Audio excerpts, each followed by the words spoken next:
Yo minasan, seperti biasa kembali lagi bersama channel Sayonara Jiraiya. Video ini merupakan lanjutan pembahasan kita yang kemarin. Tapi sebelum itu, seperti biasa gunakan headset untuk menonton video ini agar suaranya terdengar lebih jernih dan jelas. Serta sediakan segelas kopi, jus dan minuman lainnya untuk menemani kalian dalam menyimak pembahasan di channel ini. Jadi gak usah banyak basa-basi lagi dan mari langsung saja kita bahas bersama-sama tema hari ini.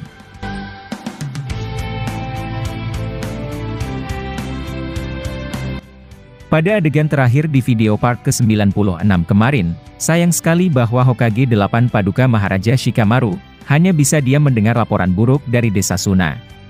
Dan sekarang, mari kita lanjut pembahasannya pada video part ke-97 ini.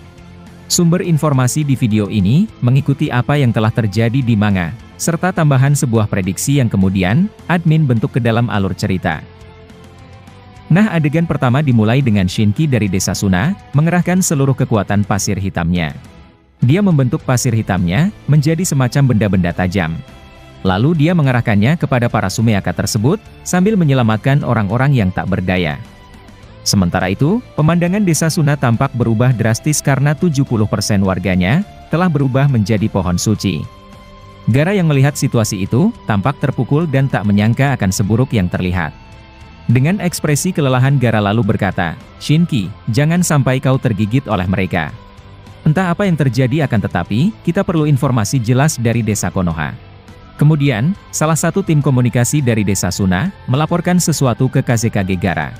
Dengan tergesa-gesa dia kemudian berkata, "Tuan Kazekage, kami mendapat informasi bahwa Desa Konoha juga diserang oleh monster seperti ini. Bahkan banyak shinobi ternama mereka, yang pada akhirnya berubah menjadi pohon-pohon suci." Gaara lalu membalas ucapannya dengan berkata, "Sial jika begini, mereka tak akan mengirim bantuan ke sini." Shinobi dari unit komunikasi tersebut, memberitahukan bahwa Hokage ke-8, tetap akan mengirim bantuan ke Desa Suna. Mendengar itu, Gaara kemudian terlihat senang sambil bertahan dari serangan para Sumeaka. Setelah itu, adegan berpindah dan memperlihatkan seorang Kawaki, yang kemudian bertanya kepada Kakashi. Sebelumnya, Kakashi berbicara tentang Hiraishin di depan Kawaki, setelah Kakashi tahu bahwa itu digunakan oleh Boruto.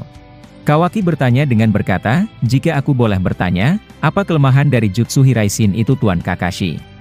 Kakashi kemudian menatap mata Kawaki, dengan ekspresi yang sedikit membingungkan. Kakashi lalu menjawab, "Jujur saja, aku bahkan tak bisa menemukan kelemahannya. Karena berdasarkan pengalamanku bersama Hokage keempat, tak pernah ada yang dapat mengalahkan kakekmu itu. Setiap orang yang coba melawannya, 99% orang itu akan mati atau terluka oleh serangan dari kakekmu Kawaki. Dia kemudian dikenal dan disegani oleh keempat desa lainnya, serta ada slogan terkenal tentang kakekmu dari desa lainnya." Kawaki terlihat heran, sambil bertanya tentang slogan apa tersebut. Kakashi lalu menjawab, "Pemimpin desa lainnya, menyuruh shinobi mereka untuk lari jika melihat kakekmu. Dan puncaknya saat di Perang Dunia Shinobi ketiga, dia memenangkan Konoha seorang diri. Menggunakan jurus Hiraishin itu, dia mengalahkan 1000 shinobi dari desa Iwagakure. Sekarang, kau bisa menyimpulkan bahwa mereka yang bisa menguasai Hiraishin, merupakan seorang ninja yang memiliki level tingkat tinggi, serta sulit untuk mengetahui tentang kelemahan mereka. Aku heran mengapa dirimu tak mau menggunakan atau mewariskan kekuatan teleportasi itu." Kawaki lalu menjawab, "Mendengar penjelasanmu, itu tampaknya benar-benar jurus yang merepotkan. Akan tetapi, aku telah memiliki jurus yang pasti, dapat mengimbangi teknik teleportasi itu." Kakashi hanya menatap mata Kawaki, dan berharap bahwa suatu hari nanti, Kawaki akan menghukum Boruto setelah membunuh ayahnya. Padahal fakta yang sebenarnya, Kakashi sedang terpengaruh kekuatan Zeno milik Eida. Lalu berikutnya, adegan memperlihatkan Boruto, yang menghubungi salah satu kakaknya di Konoha. Dengan ekspresi serius Boruto lalu bertanya, "Setelah munculnya 3 monster tadi, lalu bagaimana keadaan desa saat ini? Apakah para Shinju tersebut memiliki tanda-tanda untuk muncul kembali?" Kata kecilnya yang di Konoha lalu menjawab, "Sampai saat ini, keheningan sedang terjadi Boruto. Semua shinobi, Kawaki, dan teman-temanmu yang lain, sedang bersiap untuk menyambut kedatangan 4 Shinju." Nah, Koji yang juga mendengar itu, kemudian berasumsi bahwa 4 Shinju sedang melakukan sesuatu yang misterius. Dengan ekspresi serius Koji kemudian berkata, "Aku curiga bahwa monster itu merupakan pengalih perhatian dari mereka saja Boruto. Boruto langsung mengerti maksud perkataan dari Koji, sementara itu Momo-chan dari dalam tubuhnya, tiba-tiba menyanggah ucapan mereka berdua. Dengan ekspresi sombong Momo lalu berkata, aku mengenal siapa itu Ishiki Otsutsuki. Jika jiwanya telah dikloning oleh Shinju, dia juga pasti memiliki ribuan rencana licik, yang mungkin sedang dia lakukan sekarang ini. Kau harus menyadari secepatnya bahwa teman-temanmu di sana, sedang dalam keadaan tidak aman. Jika dia mencoba mengincar ayahmu, bisa jadi bahwa Jura, telah bergerak untuk mengincar Kawaki seorang diri. Nah kemudian, adegan berpindah kepada Jura atau Shinju Ishiki, yang akan segera bergerak. Dikarenakan dia terobsesi dengan Naruto, Jura tampak ingin mencari celah dari Kawaki. Dia lalu melihat ke arah 3 Shinju lainnya, sambil menyuruh mereka untuk diam di markas itu. Jura lalu berkata, sekarang, kalian tunggu di sini dulu karena aku akan memeriksa sesuatu tentang Kawaki. Hidari kemudian bertanya, apa yang akan kau lakukan dan mengapa kau tampak terburu-buru seperti itu? Jura lalu menjawab, aku hanya ingin melihat apakah diriku bisa masuk ke dalam dimensi Daikokuten Kawaki atau tidak. Shinju wanita tampak tak percaya bahwa dia bisa melakukannya. Namun, Jura menjelaskan bahwa ada satu kemungkinan nyata yang bisa terjadi. Hanya saja, dia menganggap jika Kawaki diuntungkan karena itu adalah dimensi miliknya. Jura merasa bahwa dimensi tersebut merupakan dimensi yang sulit untuk dijangkau namun dia akan mencoba. Jura lalu mengaktifkan limiternya dan pergi berpindah ke desa Konoha. Tujuannya ke sana, belum untuk membuat kerusakan akan tetapi, masih sementara mengecek situasi dan kondisi Kawaki. Setelah itu, adegan beralih ke desa Konoha dan di area dekat perbatasan desa, Jura muncul menggunakan limiternya. Ketika sampai ke sana, dia membuat tubuhnya berkamuflase dengan lingkungan sekitarnya. Maksud admin adalah, dia membuat tubuhnya menghilang dan tak bisa dideteksi oleh tim sensor Konoha. Jurus ini, kemungkinan bakalan dikuasai oleh Shinju itu dan cara kerjanya, akan sama seperti Madara mengaktifkan Jutsu Limbo. Bayangan tak terlihat, serta tak bisa dideteksi oleh shinobi biasa yang disebut Limbo, merupakan kekuatan khusus dari salah satu mata Rinnegan. Namun, Madara pernah bilang bahwa semua mata Rinnegan memiliki minimal satu kekuatan khususnya masing-masing.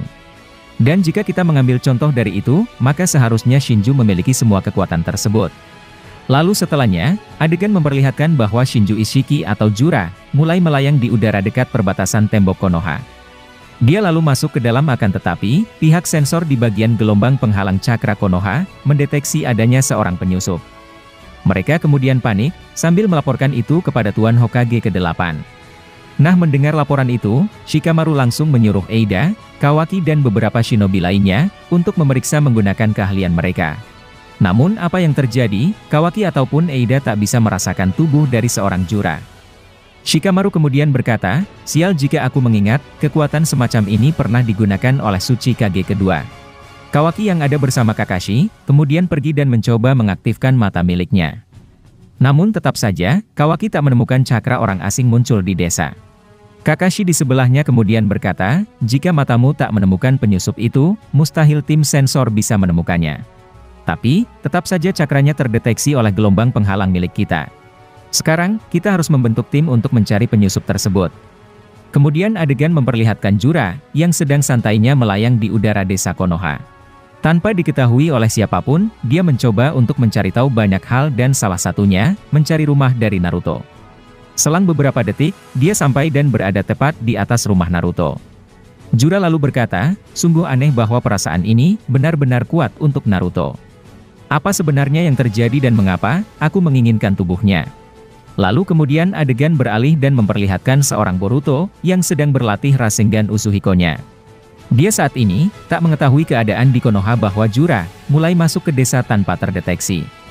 Tapi secara tiba-tiba, kata kecilnya menghubungi Boruto lagi bahwa di desa mereka mendeteksi adanya penyusup. Boruto lalu berkata, jika demikian, pasti mereka akan segera menemukan penyusup itu karena Kawaki atau Eida memiliki kekuatan yang bisa mendeteksi penyusup itu. Namun, kata kecilnya mengabarkan bahwa Kawaki pun juga tak bisa melihat serta merasakan kehadiran sang penyusup. Boruto sontak kaget mendengarnya, dan berharap bahwa itu bukan salah satu dari 4 Shinju. Kemudian, adegan beralih ke Kawaki, mendengar kabar bahwa ada 3 tim keamanan yang tewas secara tiba-tiba. Tim keamanan tersebut, tewas dalam keadaan kering dan sepertinya, itu merupakan ulah dari Shinju versi Ishiki. Kawaki kesal karena dia, seperti dipermainkan oleh seorang penyusup tersebut. Sementara itu di sisi lain, Jura masuk ke dalam rumah Naruto, sambil mencari sesuatu di sana. Namun, dia tidak mendapatkan apa-apa, lalu pergi ke tempat Kawaki berada. Dia terbang dan sampai di tempat Kawaki akan tetapi, Jura masih belum menampakkan dirinya lagi. Jura mengamati Kawaki dari atas dan mencari titik koordinat dimensi Daikokuten Kawaki. Dan pertanyaannya sekarang, jika dia berhasil menemukan titik koordinat dimensi Kawaki, apa langkah selanjutnya yang akan Jura lakukan? Nah ini yang akan admin bahas pada video part ke-98 nantinya karena setelah momen tersebut, adegan ternyata tiba-tiba telah berakhir di sini. Mungkin itulah informasi kali ini yang dapat admin sampaikan kepada kalian semua. Masih banyak prediksi atau hal-hal yang akan terjadi ke depannya, yang bakalan kami bahas tuntas di channel ini. Dan jika kalian suka dengan pembahasan teori maupun fakta di channel kami, jangan lupa untuk selalu stay menunggu dan selalu berlangganan. Sampai jumpa di video selanjutnya dan salam Shinobi.